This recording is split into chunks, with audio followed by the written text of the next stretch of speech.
গণিত দেখে ভয় পাও? সত্যি কি গণিত পড়তে গেলে ভয় লাগে? গণিত পড়তে গেলে কি কি সমস্যার সম্মুখীন হতে হয় আমরা কি তা জানি? স্যার বোঝানোর পরেও কিন্তু পরে আমরা করতে গেলে আর পারি না।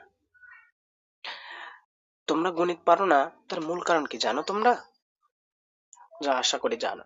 গণিত না পারার মূল কারণ হলো গণিত বই যেভাবে লেখা হয় আমরা তার উল্টো ভাবে পড়ি। গণিত বই দুইটি ভাগ করে লেখা হয়, একটি তথ্যমূলক অংশ, একটি সমাধানমূলক অংশ। তাহলে আমাদের পড়ার কৌশল কি হবে, তাই না? আসো এখন আমরা জানবো গণিত বই পড়ার কৌশল কি। গণিত বই পড়তে আমরা প্রথমে তথ্যমূলক অংশ শুধু রিডিং পড়বো, তারপরে সমাধান অংশে গিয়ে প্রশ্ন সমাধান করতে থাকবো। যে প্রশ্নটি ভুল হবে সেই প্রশ্নটা আবার রিপিট করব। এরকম ভাবে বারবার বারবার রিপিট করব। ভুল হবে আবার রিপিট করব, এভাবে করলে পারে খুব দ্রুত শেখা যায়। ভালো লাগলে লাইক, কমেন্ট এন্ড শেয়ার করুন। গণিত দেখে ভয় পাও? সত্যি কি গণিত পড়তে গেলে ভয় লাগে? গণিত পড়তে গেলে কি কি সমস্যার সম্মুখীন হতে হয় আমরা কি তা জানি? স্যার বোঝানোর পরেও কিন্তু পরে আমরা করতে গেলে আর পারি না। তোমরা গণিত পারো না, তার মূল কারণ কি জানো তোমরা? যা আশা করি জানো। গণিত না পারার মূল কারণ হলো গণিত বই যেভাবে লেখা হয় আমরা তার উল্টো ভাবে পড়ি। গণিত বই দুইটি ভাগ করে লেখা হয়, একটি তথ্যমূলক অংশ, একটি সমাধানমূলক অংশ। তাহলে আমাদের পড়ার কৌশল কি হবে, তাই না?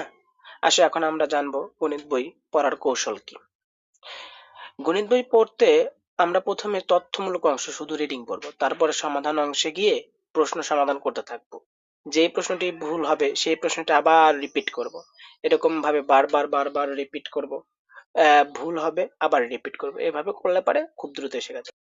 ভালো লাগলে লাইক, কমেন্ট এন্ড শেয়ার করুন। গণিত দেখে ভয় পাও?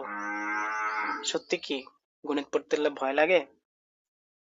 গণিত পড়তে গেলে কি কি সমস্যার সম্মুখীন হতে হয় আমরা কি তা জানি? স্যার বোঝানোর পরেও কিন্তু পরে আমরা করতে গেলে আর পারি না। তোমরা গণিত পারো না, তার মূল কারণ কি জানো তোমরা?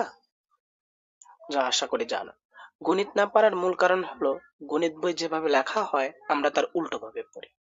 গণিত বই দুইটি ভাগ করে লেখা হয়, একটি তথ্যমূলক অংশ, একটি সমাধানমূলক অংশ। তাহলে আমাদের পড়ার কৌশল কি হবে, তাই না? আসো এখন আমরা জানবো গণিত বই পড়ার কৌশল কি। গণিত বই পড়তে আমরা প্রথমে তথ্যমূলক অংশ শুধু রিডিং পড়বো, তারপরে সমাধান অংশে গিয়ে প্রশ্ন সমাধান করতে থাকবো। যে প্রশ্নটি ভুল হবে সেই প্রশ্নটা আবার রিপিট করব। এরকম ভাবে বারবার বারবার রিপিট